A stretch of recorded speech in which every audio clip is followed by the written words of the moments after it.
Welcome to Southern Roots Radio, WVLZ 1180 Knoxville, WKCE 1120 Maryville.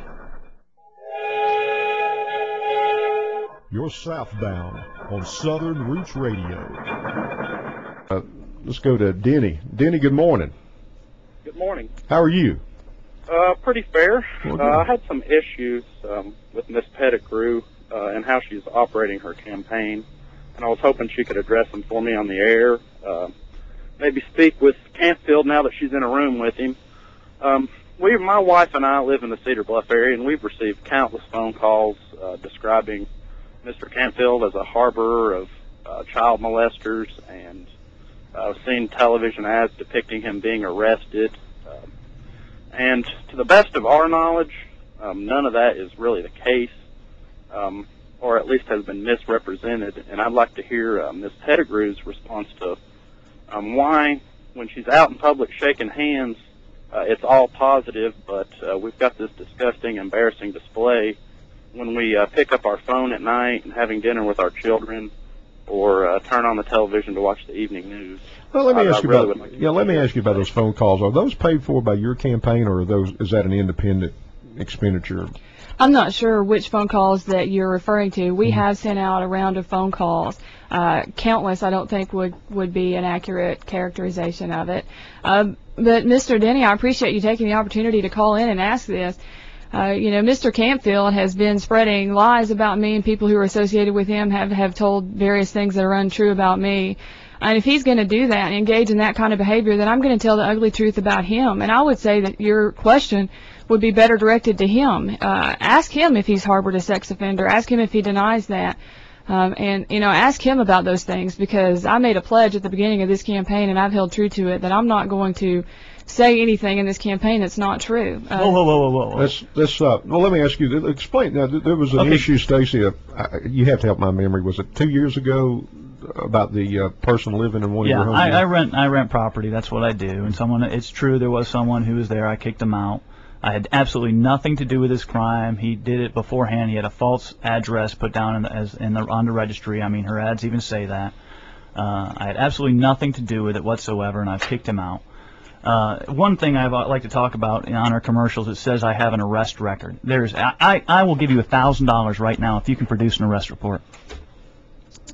I'll write a check right now. Are we talking about on the TV situation with Bredesen? She says that I have an arrest record. I do not have. I've never been arrested. I understand that Mr. Campfiled wasn't charged when he was arrested. So you will say I've never been arrested? I didn't say that. Have I ever been arrested? You're the only person sitting here that probably knows that. Do I have an arrest report? Do you have an arrest report? I don't have one on my. There is no arrest report, is there? Well, let's talk about what actually happened, because if you're referring to the situation at the Jimmy Duncan barbecue, I was actually, Kathy Quist and I and Cynthia Lemons were standing there when that happened, and you were holding a sign over. You were following Phil Bredesen. Phil Bredesen around. It was a Republican event. Phil Bredesen came to Republican Jimmy Duncan's barbecue, and it said something along the lines of tax and spend Bredesen, or something along those lines. I can't remember. And you got, in fairness, you got too close to the candidate, don't you think? No. Well, I was standing. Actually, people had come up and said, the police had come up and said, "You're fine. You can stand here." Just, I wasn't touching anybody. His supporters were yelling and screaming at me. Finally, one jumped on me, and that's when the police came over, and that's what she took a picture of. The police report says I was the one who was attacked. I was standing there doing what I have a constitutional right to do, which is express my point of view, and that I was the one attacked, and asked me if I wish to press charges on the person who attacked me. I have several witnesses that say this. She's saying now that I have an arrest report, which is 100% not true, that I do not have an arrest record. She's saying here's a photo from the Campfiled arrest. I have never been arrested. Never. Now I have to ask you, I haven't seen the TV ad. What's the photo? Can you describe the photo? Well, there was someone present when that happened, and I believe if you would ask most of your listeners and the average citizen, when it takes 4 deputies to put you down on the ground and put your hands behind your back in cuffs, that's considered an arrest. Whether or not they chose to press charges, I didn't speak to that. So there is no arrest report. Lloyd, can I chime in? Yes, go ahead. I don't know if Miss Pettigrew says she works for a law firm. I don't believe what the average citizen considers an arrest is an arrest. She's sitting here saying she has no idea whether he has an arrest record, yet her ads portray him as being arrested and state that he was arrested.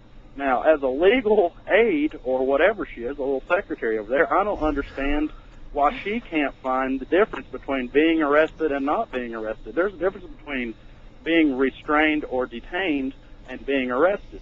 And I would challenge that if I went into the records of her law firm, that I would probably find some child molestation cases represented by her lawyers where they tried to free a child. Actually, you wouldn't. That's not the kind of law that we practice. And I believe if you would, you would ask even a police officer, being put in cuffs is an arrest. Whether or not you were charged is another matter. Absolutely not, ma'am.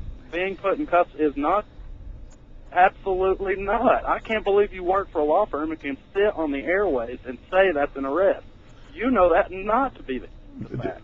Denny, that is the most absurd thing I've ever heard, but I'll hang up and listen. Denny, thank you for calling. I appreciate that. And I got to agree with the caller. I have, it is almost laughable to say you work at a law firm. And it's not some little law firm. It's Sid Gilreath and Associates, the largest trial attorneys in Knoxville, the biggest, I'm going to use the phrase, ambulance chasers in Knoxville. You can characterize them as ambulance chasers if you feel free, but you're wrong that it's the largest firm in Knoxville. It's the largest personal injury attorney. It's one of the largest, if it's not the largest. I forgot to give the rules of debate here. As always, that at TCU debate anyway, that we don't allow anybody to say anything good about their opponents. But I don't think I needed to make that announcement on this one. Let me pursue these other calls and ask you about that. I actually defended Stacy on 2 of those calls, and like I said, I really didn't think they were your campaign. I thought that might be a independent group. But the calls about the income tax, him flip-flopping on the income tax and eminent domain.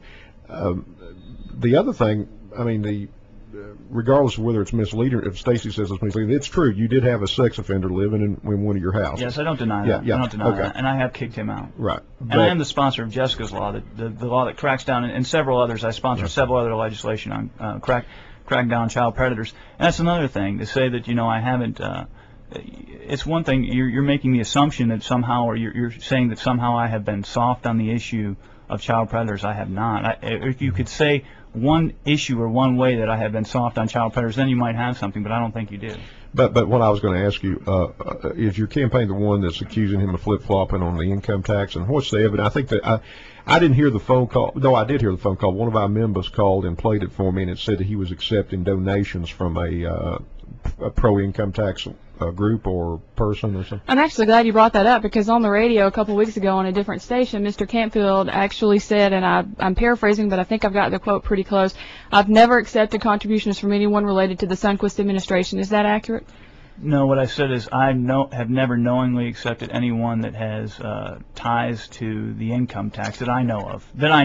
Now, there may have been somebody who's given me some money that I'll be honest, and I said this on the air last time. I said there are people who send me money from across the state who I do not know. But go ahead. I pretty much know most of the people who are the major players in the income tax fight.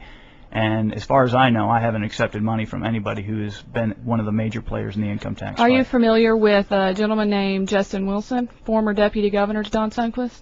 No, I'm not familiar with him. Okay. Well, I'm sure he probably donated to my campaign. But I know Justin. No. He's flagged there.